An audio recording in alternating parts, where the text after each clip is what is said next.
7-3 centers seem to be a huge liability on NBA 2K21 for next gen. Hey, what's up, YouTube? You already know I'm AllCity with AllCityLiveTV.com, and thank you for tuning in. Today, we're going to be talking about the pros and cons to making a smaller center versus a bigger center out there. In this game that I'm showcasing in the background, I scored 60 points, 24 for 28, 10 for 13 from the three-point line with my 6'8 playmaking three-level scorer. We went up against a 7-3 center. I'm at the power forward position, but I played the 5 with my power forward to contest, just like you seen right there. A lot of people question whether or not you should have interior defense. I don't have interior defense and went head to head with a 7-3 center and completely destroyed him. And I want to showcase some of the benefits to running with a smaller center versus a bigger center. Talk about the liabilities for a 7-3 center and what does that mean. You can see the 7-3 center cannot even keep up. He cannot come up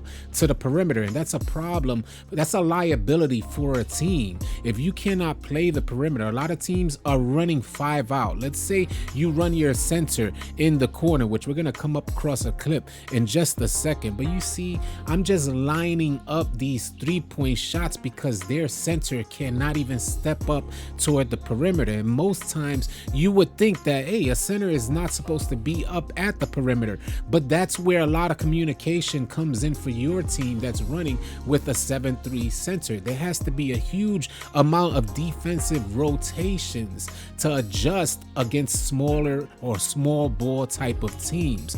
I am just lining these 3-point shots up against this 7-3 center because he's so much of a liability. And another thing to add, as you just saw in that clip right there, this like going up in the paint for taller centers should be their bread and butter, but unfortunately that's not the case. 2K mechanics don't function in this way. They don't allow you big men to be dominant when you get into the paint, and you can see he's too slow. His mobility can't even keep up with just a regular spin dunk, even though he was in the paint. We all know the spin dunk is extra glitchy, but if you have the mobility, you have an opportunity to contest that spin dunk. But I hit my speed boost, and on the whole team, we're talking about 1, 2, 3, 4, 5, the whole team gets dunked on because I am too fast for the 7-3 center to keep up with. Now, there can be some benefits because bigger centers do get great rebounding animations, but they have to be in position to get that rebound. And if they're too slow to get in position, you can see again, I'm about to line. Oh no, we just took it straight in and just finished them off. And that was the case for almost the whole game. I got my badge on. He's way in the paint and I'm just lining them up at the perimeter. And a lot of teams are running this 5-out offense where it puts taller centers at an extreme disadvantage. It puts your whole team really at an extreme disadvantage if you cannot get somebody to guard a small ball type of center out there. So again, some of the benefits to a taller center: if you have good defensive rotations, you can make something happen.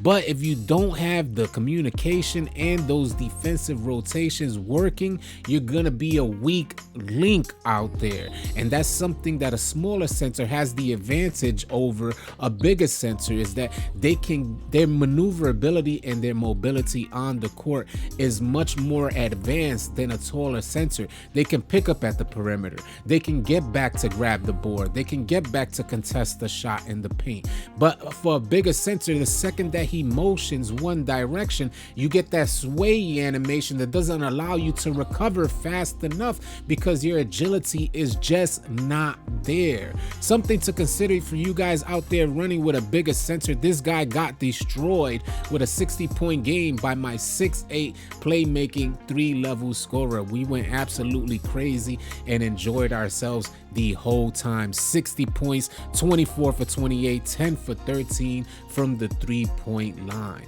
7-3 centers seem to be a huge liability on NBA 2K21 for next gen. consider making a smaller center out there, somebody that can maneuver and has a good amount of mobility to help at the perimeter and also get back in time to contest in the paint or grab a board. I hope you guys found this video helpful and or informative, and if you did, please consider dropping a like on the video. If you're new to the channel, please consider subscribing. Join us on our live stream, one of our daily live streams. We're gonna hit the ground running in 2021. Happy New Year to all of you guys out there. I'll catch you guys on the next video. Easy, y'all.